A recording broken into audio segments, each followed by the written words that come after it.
Hi, this is Timothy from MyFavorite Ninjas, and I'm going to show you how to do a front flip 360, or front flip.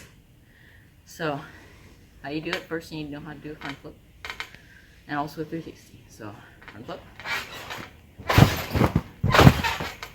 Watch our tutorial for front flip if you haven't yet.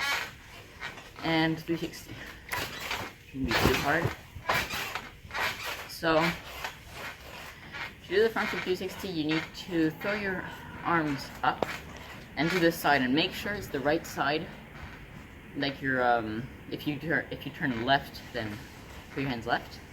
If you turn right, put them right. Because I was turning right when I usually turn left, so it was hard for me.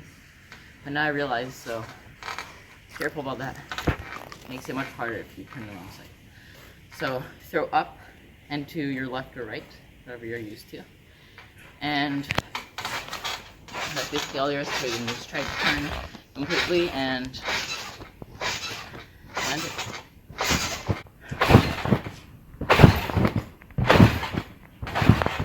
Clean. And that's how you do a 360 front flip or front flip. Bye.